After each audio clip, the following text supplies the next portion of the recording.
অন্তরকে কলবকে আগুন দিয়ে জ্বালিয়ে দিয়েছে। এই আগুনে ভারতকে সরকার করে দেওয়া হবে।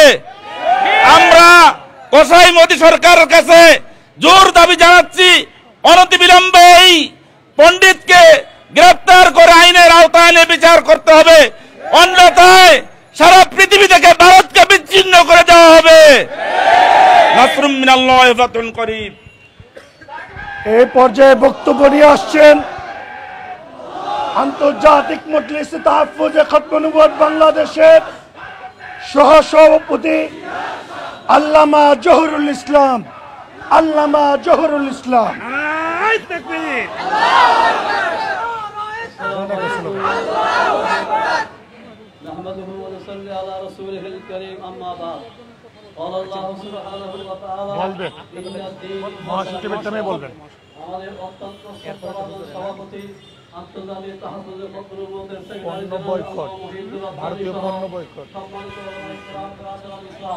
আমরা জানি পুরো বিশ্বের মধ্যে বহু নাস্তিক মুরতাদ আমাদের নবী, প্রাণের নবী সৈয়দনা মুহাম্মদ রাসূলুল্লাহ সাল্লাল্লাহু আলাইহি সাল্লাম নিয়ে বিভিন্ন ধরনের কটূক্তি করতেছে। ভারতের যারা করছে এদের আরো বহু ধরনের উত্তরসূরি বহু জায়গার মধ্যে আছে। আমরা বলতে চাই এ ধরনের প্যারা নবী মুহাম্মদ রাসূলুল্লাহ সাল্লাল্লাহু আলাইহি সাল্লামের অপমান যেখানেই করবে বিশ্বের মুসলমান কোনো জায়গার মধ্যে চুপ থাকতে পারে না। আমরা তাদের প্রতিবাদ করতে এখানে আজকে সমবেত হয়েছি। সমস্ত তৌহিদি জনতার আমাদের মনের মধ্যে খুব ব্যথা। আমাদের প্যারা নবী মুহাম্মদ রাসূলুল্লাহ সাল্লাল্লাহু আলাইহি সাল্লামকে কেউ যদি এই ধরনের অপমান করে, আমাদের রক্ত দিয়ে নবীজির ইজ্জত রক্ষা করার জন্য আমরা কি রাজি আছি? আমাদের বাংলাদেশের মধ্যে এই ধরনের আইন করতে হবে। যদি নবীর বিরুদ্ধে কেউ এই ধরনের বেয়াদবি করতে চায়, তাদের যেন ফাঁসির জন্য আইন করা হয়। এবং বিশেষভাবে ইসলামের বিরুদ্ধে যে কোনো জায়গার মধ্যে ইসলামের কটূক্তি করবে তাদের বিরুদ্ধে বিশ্বের সব জায়গার মধ্যে যেন আইন হয়। জাতিসংঘের মধ্যে এই ব্যাপারে যেন আইন গ্রহণ করা হয়। মুসলমানদের ইজ্জত লইয়ে যেন মুসলমানরা জীবনযাপন করতে পারে। আমাদের সবাই এখানে যারা আসছেন সবাইকে ধন্যবাদ জানাই। ইমানি চেতনার জন্য ভবিষ্যতে এই ধরনের কর্মসূচির মধ্যে অংশগ্রহণ করার জন্য আহ্বান জানিয়ে আমার বক্তব্য এখানে শেষ করছি। নারায়ে তাকবীর। বিশ্ব নবীর অপমান আরে সইবে না রে মুসলমান। নারায়ে তাকবীর। এই পর্যায়ে বক্তব্য নিয়ে আসছেন আন্তর্জাতিক মজলিসে তাহফুজে খতমে নবুয়ত বাংলাদেশের সংগ্রামী মহাসচিব আল্লামা মহিউদ্দিন রব্বানী। আল্লামা মহিউদ্দিন রব্বানী। নারায়ে তাকবীর।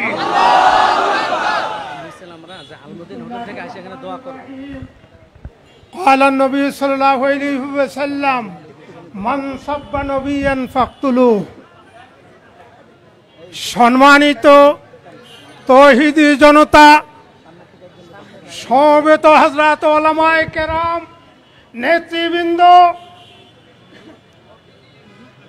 আমি আপনাদের সামনে স্পষ্ট ভাষায় বলতে চাই, আমরা সকলে জানি রাসূলুল্লাহ সাল্লাল্লাহু আলাইহি সাল্লামের 23 বছর নবুয়তের মাঝে দীর্ঘ 21 বছর নির্যাতন জুলুম ভোগ করেছেন। যখন মক্কা বিজয় হয় 8 হিজরির পর 10ম হিজরি রাসূল দুনিয়ার থেকে বিদায় নেন।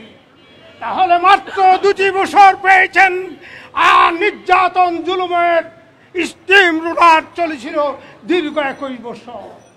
সেই নবীর উপরে তো স্টিম রোলার যারা যেই কুখ্যাত ওই নাস্তিক, ওই মুরতাদ ও আবু জাহেলের বাহিনী চালিয়েছিল, তারা পর্যন্ত যে দৃষ্টতাপূর্ণ বক্তব্য রাখে নাই।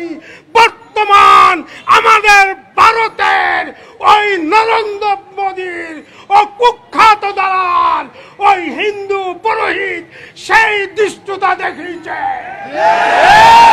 পৃথিবীর ইতিহাস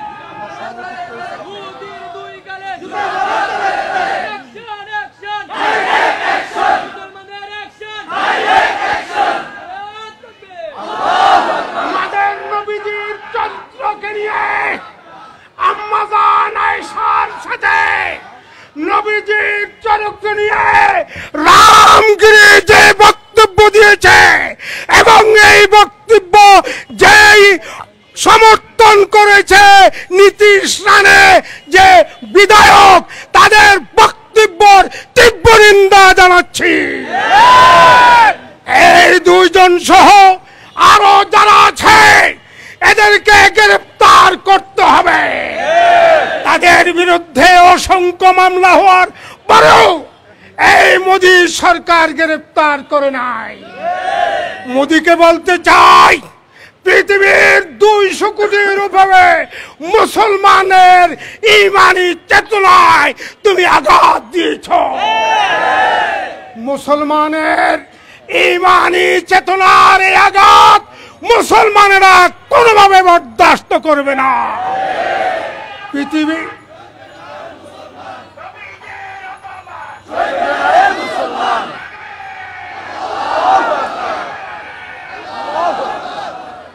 যদি অবিলম্বে তাকে গ্রেফতার করা না হয় তাহলে বাংলাদেশ মুসলমানেরা বসে থাকবে না, আমরা কঠোর সিদ্ধান্ত নিতে বাধ্য হব। প্রয়োজন হলে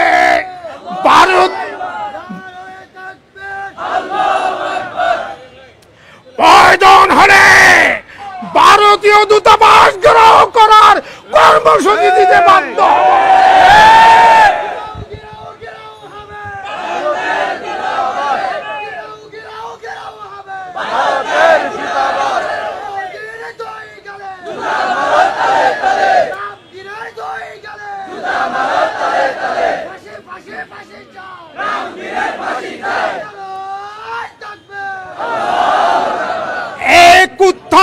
দুইজন সহ ইতিপূর্বে কয়েকদিন পূর্বে ভারতের স্বরাষ্ট্রমন্ত্রীর বক্তব্য আমরা লক্ষ্য করেছি। এদের বক্তব্য এক সূত্রে গাঁথা। আমরা হুঁশিয়ার করে বলে দিতে চাই, এদেশ নতুন স্বাধীন হয়েছে। ভারতীয়রা ভারত প্রতিরোধীদের স্থান বাংলাদেশে নাই, বাংলাদেশে নাই। আমরা ভারতীয়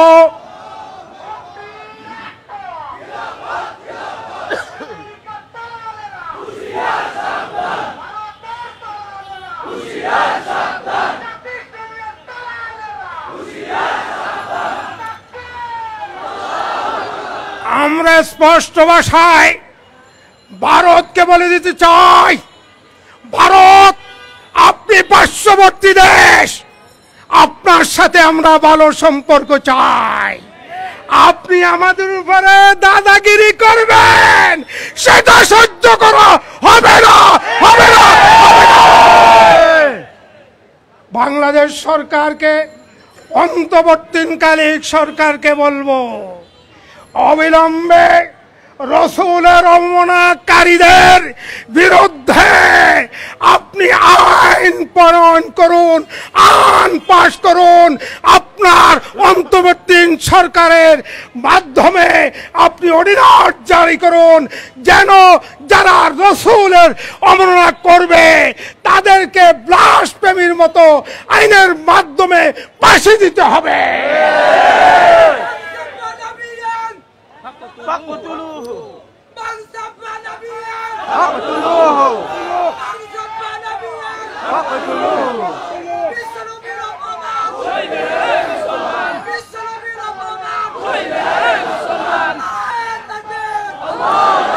বন্ধুগণ,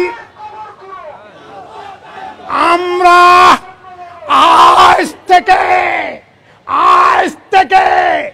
আমরা ভারতীয় পণ্য বর্জনের ঘোষণা দিচ্ছি। ভারতীয় কোন পণ্য আমরা আমদানি করব না, আমরা ব্যবহার করব না। ভারতের সাথে আমরা প্রয়োজনে সবকিছু বয়কট করতে বাধ্য হবে ইনশাআল্লাহ। বন্ধুগণ,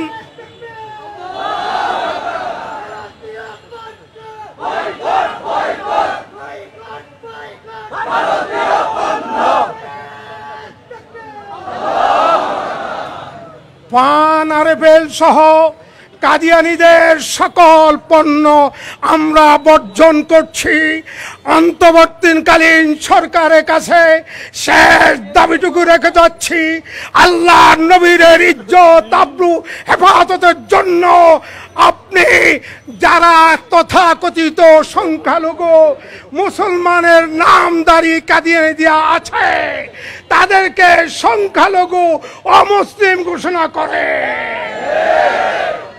আপনি যেদিন ডক্টর ইউনূস সাহেব যেদিন বিমানবন্দরে এসেছেন আপনি এসে বলেছেন আহমদিয়াদেরকে সংখ্যালঘু, আপনার মুখে আসছে সংখ্যালঘু, আমরা সেটাই দাবি করি। সেই ঘোষণাটা দেন, সেই ঘোষণাটা দেন।